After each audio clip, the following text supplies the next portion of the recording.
Well, greetings, brothers and sisters, and welcome to BBP. What are you afraid of? We're going to talk about that today. Keep watching.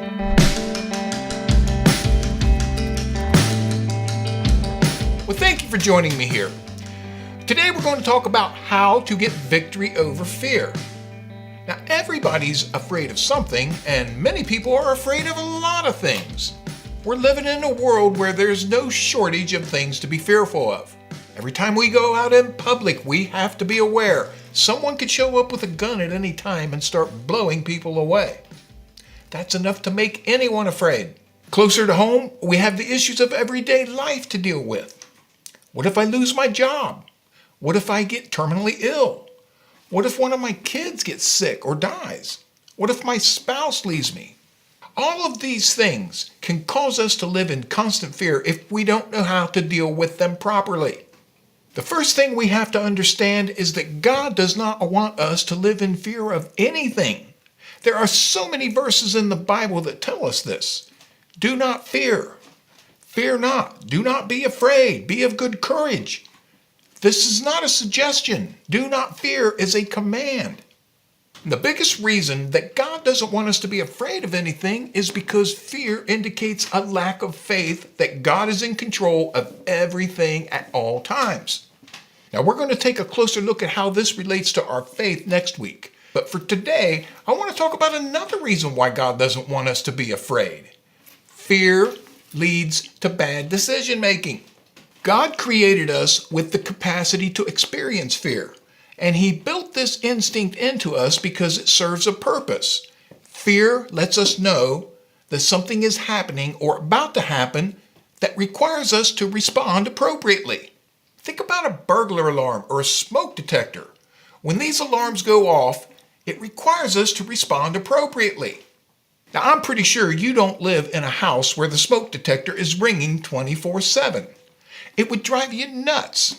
And you'd never know if there was a legitimate emergency that you needed to respond to. It's the same way with fear.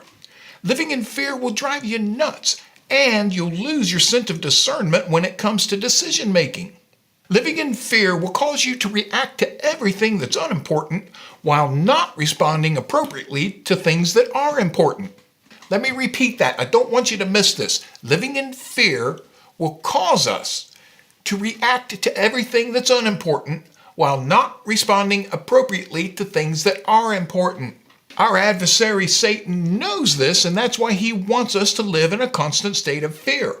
One bad decision leads to another bad decision and another, and before you know it, you're on a downward spiral that ends up causing your life to derail.